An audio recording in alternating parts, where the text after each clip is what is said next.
on to my channel. If this is your first time of coming to my channel, thanks a lot. Don't forget to give this video a thumbs up, like, share and subscribe. So in today's video, I'm going to be making a simple video on how to cut maxi flare gown. Maxi flare gown. So this form of gown is actually like very long and is actually very full, and we are going to be cutting it in form of a flare. So basically, what are the basic measurements required? Now we are going to make use of some measurements, and some measurements are not required in order to achieve this style. Okay, so what I mean by that is this is our basic measurements, where we have shoulder, bust, waist, hip and our gown length. Now because this is actually like a free form of gown, maxi shape, the part of this measurement will not be needed in order to achieve this style. Now our shoulder measurement is 14. We are going to make use of our shoulder measurement. So we have 14 divided by 2, we have 7 inches. Our bust measurement now, we are going to make use of our bust measurement also. So our bust measurement is 36. Our bust measurement is 36. So we are going to make use of our bust measurement. So we have 36 divided by 4 plus 1, we have 10 inches. Now for our waist, we will not be needing our waist measurements. Now the reason why we don't need our waist measurements is because it's a free gown and we don't need our waist measurements to achieve this style. So we are going to go ahead and just keep our waist measurements, and then we have our hip measurements. Now this hip measurement is like one of the basic measurements we need basically for this style, because it enables you to know the amount of fabric to fold in order for you to achieve your maxi gown. Okay, so your hip measurement is like the basic measurements you will need in order for you to achieve your maxi gown. So our hip measurement now is 38. We have 38 divided by 4 plus 2, we have 11.5. okay, we have 11.5. and because this is a free gown, like I said earlier, where we want to fold our maxi gown, the amount of fabric required is usually more than your hip measurement. So you can go ahead and add 5 inches to your hip line, or just make sure that it's actually very full, because it's a free gown and it's not fitted in any way. So you are not going to make use of your exact hip measurements. In as much as your hip measurement is required, it is not because you want to measure your hip measurement. Your hip measurement just enables you to know the amount of fabric required for you to fold your fabric, and also like how to make sure that your maxi gown exceed your hip measurements, right? I don't know if you guys are getting me, but feel free to just drop your question in the comment section. So we also need our gown length, which is 60 inches, which I'm going to go ahead and just add 2 inches for my hemming allowance. So we have plus 2, we have 62 inches. So basically the measurements we are only going to be marking on the fabric is just our shoulder measurement and our gown length and our bust measurement. So those are the 3 measurements we are going to be marking on the fabric. Why for your hip measurements, it just enables you to know the amount of fabric to fold and just make sure that you have excess around your hip area. So I hope you guys get this. Kindly join us on Facebook, to the designs, and also on Instagram, and visit our website, guys. We have amazing illustration on our website. I'm going to go ahead and put that details in the description box, and you can join us for training, both online training and physical training. All the details are going to be in the description box below. Kindly give this video a thumbs up, like, share. Feel free to tell us any topic you want us to make a video on in the comment section, and also drop your question in the comment section. So now let's move straight. So guys, today's video I'm going to show you guys how to cut this maxi dress. So the first thing we are going to do now is to fold our fabric, okay, and this is very important. So I'm going to be using this paper to illustrate how to fold your fabric, and I'm also going to be showing you on the fabric also. So this is our fabric. Now you go ahead and fold it into 2 this way, fold it into 2 this way, and you also fold it in a triangular shape this way. So you also fold it in a triangular shape this way. Now you will discover that when you fold it in a triangular shape, the there's always a part that is shorter than the main part, okay? So you don't have to worry about that. You're also going to make it long. After folding your fabric now, the next thing you are going to do is to determine where you are going to have your bust measurement. So we have 9.5, so we have our bust measurement around this part. So you go ahead and just mark a straight line just to indicate where you are going to mark your basic measurements from, basically, right? So once you are done with that now, go ahead and mark your shoulder measurement, which is 7 inches. So this happens to be our shoulder measurement. Now come up with 4 inches. Come up with 4 inches this way. Then you go ahead and mark your neckline. Our neckline is 3 inches, so I'll go ahead and mark 3 inches for my neckline.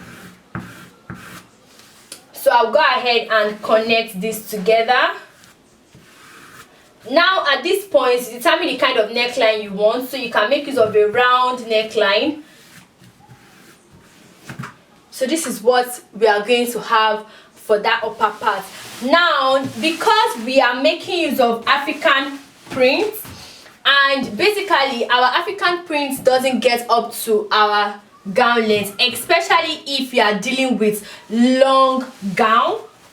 Now is we are going to go ahead and take our gown length. So at this upper part here, now you go ahead and determine how many inches you want to take off your basic measurement, right? So let's say we have about 7 inches. So you place your 7 inches at this point, and then you mark what you have for your gown length.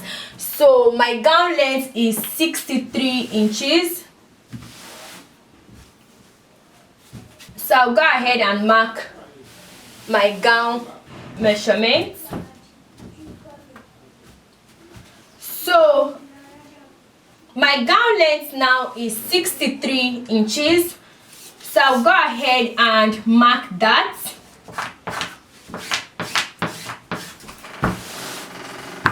This is where we have for our gown length. Now you discover that for this other side, this is where it gets up to.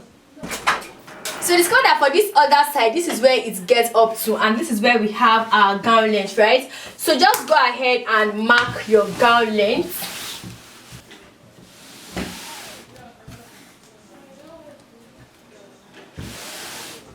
So now you just go ahead and connect the lines together. So you just place your tape measure just to get your gown length. So I'll go ahead and cut this out. The upper part, for this upper part now, we'll go ahead and also cut this out. So guys, we've cut out the upper part. You can see our armhole and you can see our neckline at that part. Now the next thing we are going to do now is we are going to come to this lower part where we have one part which is shorter than the other part. So what you are going to do now is you are going to take your fabric, because we want to fill in this space, right? So you take your fabric. Don't forget that this part here is a closed edge, so you also make sure that you have a closed edge at that part. So just take your fabric and then fold it into two this way. So guys, once you are done with that, for this lower part where we have shorter length than this other part, so you go ahead and fold an extra fabric, which happens to be like your fabric, and then you place it on this part, so it's going to have joining here, right? Now when you're folding your extra fabric, also make sure that at this part also you have a closed edge, so that you can see from this your closed edge just runs this way. So just make sure that you have a closed edge also at this part. And of course we have our extra fabric, which is 2 pieces. So just go ahead and pin this. So this is what we have for the lower part, so it's going to have joining at this part. So another thing you also have to take note of is for our neckline, you are going to determine what you are going to use to turn it, okay? So you can make use of facing and that is actually like the best thing to use for this. So let me just show you guys how to achieve your facing. So for this neckline, you can either make use of facing or your bias to turn it. It depends on the one you prefer. Whichever one, you're still going to have like a very good finishing. So what you are going to do now is this. Let me just open it up. Now this is what we are going to have. So you can see the neckline and you can see your armhole. So go ahead and turn this part, that is your neckline and your armhole.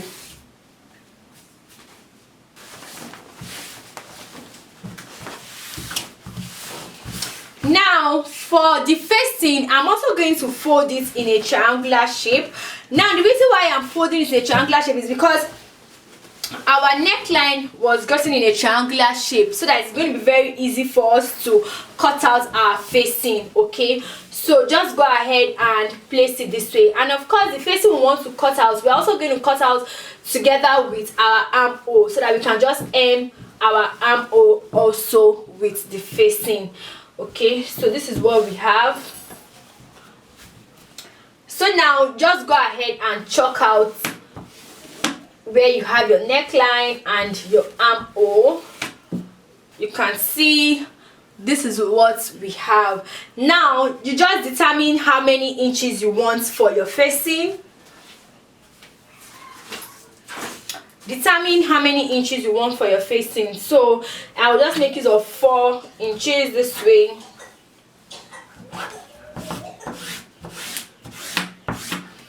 I'll go ahead and cut this out. So I'm going to be using this is what we have for the facing, right? I'm going to be cutting out another piece because what we have is both the front and the back block. So I'll just place this on another fabric and then I'll cut it out just to give me 2 pieces for my facing. So this is what we have for the facing. Now it's actually very simple. So what we are going to do now is we've taken out our dress. This is our neckline and this is our armhole. Go ahead and place it this way. Go ahead and place it this way, and you stitch your neckline. You stitch your neckline and then you stitch your armhole. Now because this maxi dress is going to have like a stripe at this part, it's going to have a stripe, so you go ahead and cut out your stripe for it. And so guys, this is the facing. We'll go ahead and place the facing this way, the back of your facing to the front of your dress. Now this is our neckline and this is where we have the armhole. So between these points here, you will go ahead with your stripe. Note that you can make yours tiny, you can make yours big, it depends on what you want to achieve. So I can decide to just like leave it this way. So you just go ahead and insert this here, insert it here while you stitch your armhole, right? So by the time you turn it this way, you're going to have your stripe. Can you see it? So by the time you turn it, you're going to have your stripe. So you do that for both the front block and the back block. So once you are done with that, so after fixing your sleeve, this is what it looks like. So you can see, and you've joined both the front block and the back block together. This is what your dress looks like. So up to your length. So this is what our A shape looks like. So I hope you enjoyed this video. Don't forget to give this video a thumbs up, like, share and subscribe. I'll see you guys in my next one. Bye.